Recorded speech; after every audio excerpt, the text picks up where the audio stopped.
the past several days. Nancy Pelosi, the Democrat strategy for 2020 is to make Donald Trump appear to be a crazy person.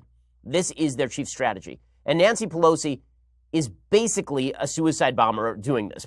I mean, I don't mean literally, obviously. I mean, politically speaking, Nancy Pelosi has basically strapped on the crazy vest, and she says, if I act crazy, it will get Trump to act crazy. I'm only elected by the people of San Francisco.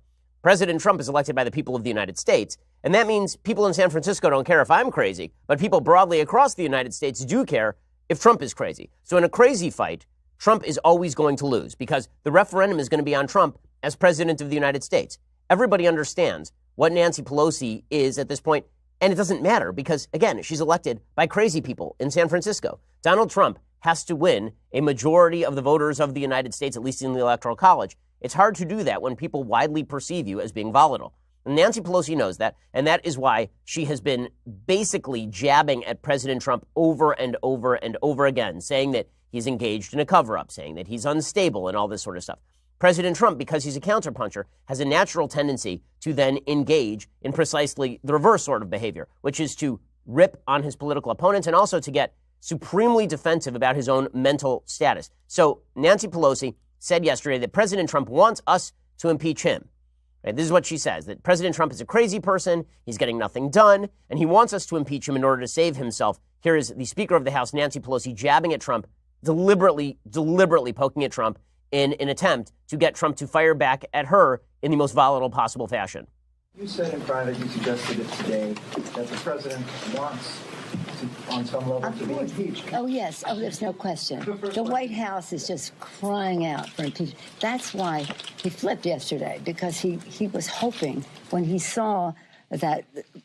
See, he's saying, oh, you called that meeting at 9 o'clock?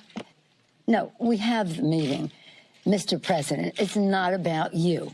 That was what disappointed him, because he didn't see this rush to impeachment coming out of our caucus in our 9 o'clock meeting, which he thought was called specifically for him. Okay, so then President Trump fired back. So with Nancy Pelosi jabbing at him over and over and over, President Trump fired back yesterday repeatedly. So first, Trump ripped crying Chuck and crazy Nancy. He did this in the Roosevelt Room of the White House, flanked by farmers who he was giving a sort of bailout to in the aftermath of his Chinese trade war. Here's President Trump ripping into crying Chuck and crazy Nancy. And again, as I've been saying for days, I have a lot of sympathy on an emotional level for President Trump, who's being slapped around by Democrats, who's being unfairly treated by Democrats. I really do think that these investigations are not directed toward criminal activity. They're directed toward getting under Trump's skin. Democrats have successfully done that, and that's why the president should not allow them to do. Look, that's a hard job. I've been through it myself. It's very rough.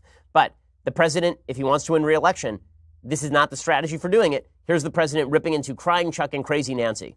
She said I walked into the room right next door yesterday and walked in and started screaming and yelling. Just the opposite. Just the opposite. Because I know that they will always say that, even if it didn't happen, because this happened once before. I walked out. I was so calm. So I walked into the cabinet room.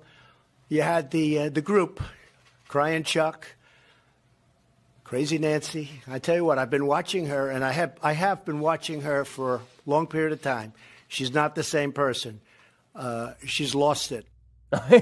So he's firing back. And listen, as a Republican, as a conservative, Nancy Pelosi has a lot of this coming, but that's not really the question. The question is this strategically smart for the president to get down in the mud with Nancy Pelosi and have a crazy fight when, again, he is the one who's going to be up for presidential re-election? And then it gets worse because President Trump then calls up his own aides, people who work for him, to testify that he did not throw a tantrum.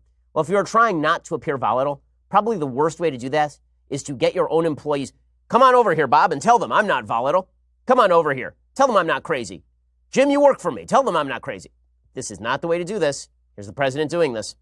Kellyanne, what was my temperament yesterday? Very calm, no temper tantrum. I told the Facts First crowd as they published that you were fuming, temper tantrum, rage, lost it, that's just a lie. Mercedes, you're always a straight talker. You were in that room yesterday? Yes, sir. What was my attitude when I walked in? Did I ever scream? No, you were very calm and you were very direct. And you sent a very firm message to the Speaker and to the Democrats. What was my attitude yesterday at the meeting? Mercy's right. Kellyanne's right. You were very calm, and you laid out the case. You had a lot of numbers. Oh, no. So, again, do you laugh or do you cry? I mean, really, Mr. President, if you do not want to appear volatile, if you don't want to appear like a crazy person, probably what you shouldn't do is appeal to all the people who work for you to testify as to what a great dude you are. Right? Let's say that somebody called me volatile. You know what I probably wouldn't do is call in my producers. I wouldn't call in Nick and both Mikes. I wouldn't call in my producers and then say, guys, tell them I'm not volatile. Tell them right now. Tell them I'm a wonderful boss. That just what? Like, how is this in any way strategically smart? Again, I get it emotionally. I do. I'll say that 1,000 times over. I get where the president is coming from emotionally. I get where Trump is coming from. But if the rip on you is that you're volatile, and then you proceed to show that you're volatile by calling on Mercedes Schlapp, who works for you, and Kellyanne Conway, who shills for you on television, to testify as to your innate genius, I don't know how is that productive? And then Trump keeps doubling down. He says, Nancy Pelosi is a mess. Again, all of this may be true. Nancy Pelosi is a mess. Yesterday, I played a clip of her on my radio show in which she is utterly inarticulate. It sounds like she's doing a Dadaist poem from the 1930s with some jazz music in the background. She's not speaking in complete sentences. But I am a podcast and radio host. I'm not the president who has to get reelected. Here's President Trump going after Nancy Pelosi again. Well, they're being very nice to her because they really, she's a mess. Look, let's face it, she doesn't understand it. And they sort of feel she's disintegrating before the rush. She does not understand it. They want to have her understand it before it's finished. It's signed. As you know, Mexico's approved the deal. Canada's approved the deal. And they're waiting to get a signal for her. Pelosi does not understand the bill. She doesn't understand it. Even though unions are in favor of it, farmers, everybody just about is in favor of it. Okay, so, and then he concludes this little riff, which went on for many, many minutes in the middle of this press conference with the farmers standing behind going, oh my God. Trump concluded this. I mean, this all goes under bad Trump, honestly. Like, there's good Trump and bad Trump in my good Trump, bad Trump matrix. This is all bad Trump. Not because it's morally evil or anything. The president has said some very immoral things. Nothing he's saying here is immoral, but it is ill-advised at the extreme level of ill-advised. And then Trump finishes with his favorite line. He says he's an extremely stable genius. Okay, this is like when people tell you they're exorbitantly wealthy or incredibly brilliant. When people have to tell you, they very often are not. And when the president, when's the last time you told your friends that you were an extremely stable genius? Here's the president of the United States doing that yesterday. For whatever reason, you'll explain this to me. I always got a lot of publicity. So if I said something, even as a private builder or whatever I was doing at the time, I would get a lot of publicity, and without a lot of trying. And I was against certain things. But if you look and you take a look back, you'll see all of the things that you're talking about and all of the things that you're asking about, I was against at that time. And I'm still against. I haven't changed very much. Been very consistent. I'm an extremely stable genius.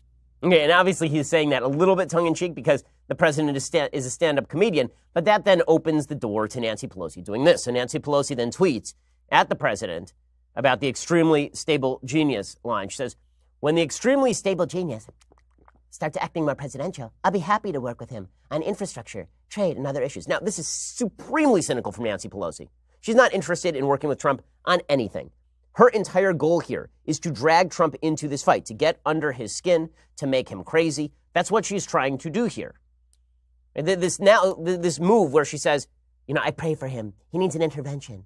He's engaged in a cover-up. And then as soon as Trump comes back at her and says that she's a mess, then it's, well, I was happy to work with him.